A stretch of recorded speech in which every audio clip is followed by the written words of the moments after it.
This tutorial is my workflow for creating detailed, low-poly characters. This content is an adapted extract from my comprehensive pathway course, a huge 30-hour resource built for complete beginners. It covers everything you need to create and even sell low-poly asset packs, which of course you could use in your games. This lesson was specifically made to help students achieve that next level of refinement. So it's always great to start with some sort of base mesh if you have one. If you struggle to get to this starting point, then it might be worth taking the pathway, as you'll find it very easy after that. It's a very simple shape, but it has the outline or silhouette of the character I want: short legs and a bulky upper body. The first stage is adding detail very selectively. It's important not to just add loads of vertices everywhere. Instead, focus on areas that need more form. For example, here I'm not creating separate fingers, but I am separating the thumb out slightly, giving it a little bit extra topology so I can easily rig it. So that loop cut around the middle will help it bend.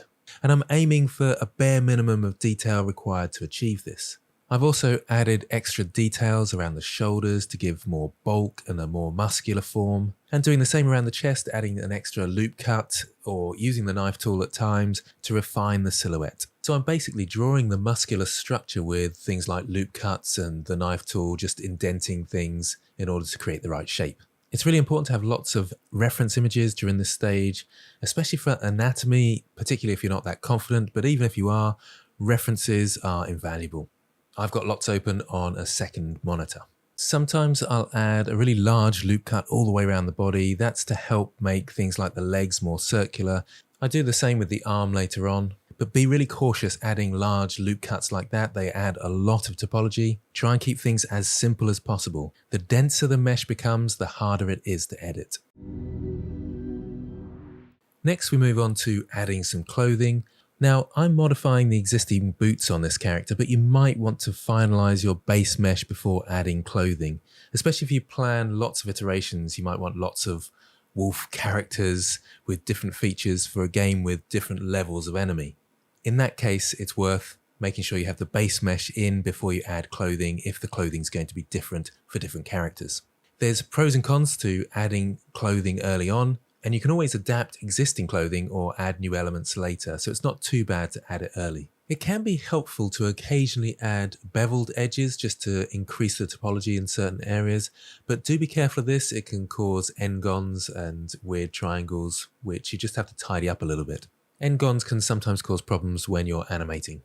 When adding the clothing, especially elements like capes or pieces that detach from the main body, it can get tricky. These sticky outy bits can overlap and get in the way during rigging, and they can just be really awkward to model because you can't get to certain bits or see them very well. If you're struggling in the modeling stage, then just make sure you hide parts of the mesh to help you out. That can kind of create space. But generally speaking, it's a really good idea to keep clothing relatively skin tight where possible. It massively simplifies the rigging process and reduces any potential problems, basically. A wrist guard, for instance, is simple. It won't distort or overlap. Capes, however, are really difficult to animate and can easily clip through your character, so avoid detached or outwardly protruding elements if you can.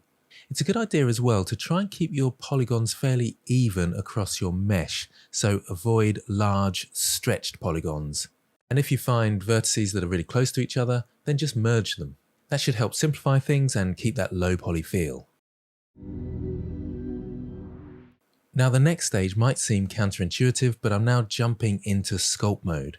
I have the character's silhouette roughly in place, and I use this as a base mesh, and then I turn on dynamic topology and start sculpting the character, particularly the head, because that's a bit more complicated. Sculpting, of course, adds lots of polygons. I don't go too high with my Dyntopo settings, but the idea is that I'll decimate this later. So from the high poly, it will go back down to a low poly form. All the previous steps up to this point were about establishing a good base shape, and sculpting is kind of the finer details and just adjusting the shape. This particular workflow that I'm using here is kind of personal to me, and it's good if you're comfortable with sculpting and that's your particular style, that sort of artsy style in a sense. If you're not, you can achieve very similar results purely through polygon editing or box modeling, although it can be a little bit slower, I find, and you need to be a bit more precise with that, but that can actually be a good thing.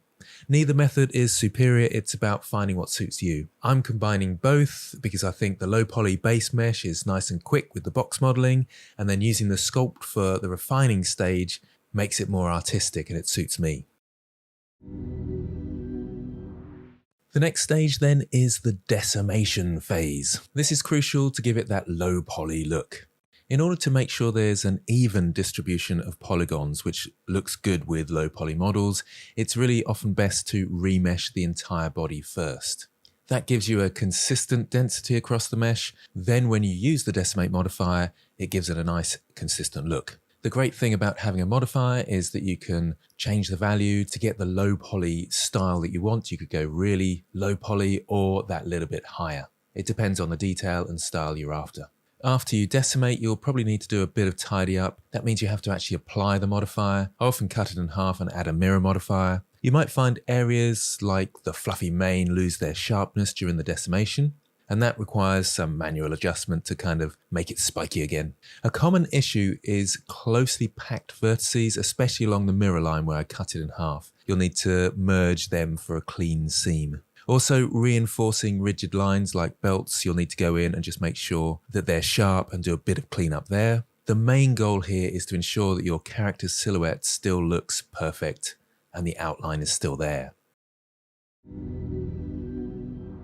The next step is to assign colors using a color palette. So this is UV unwrapping. You select a group of faces, unwrap them, scale them to 0, and then move them into the correct color on your color palette.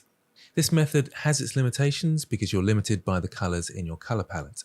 You can also assign different material slots for varied properties like roughness, and you can still use the same color palette. The next step is to rig the character. That's obviously optional depending on the asset pack you're trying to create.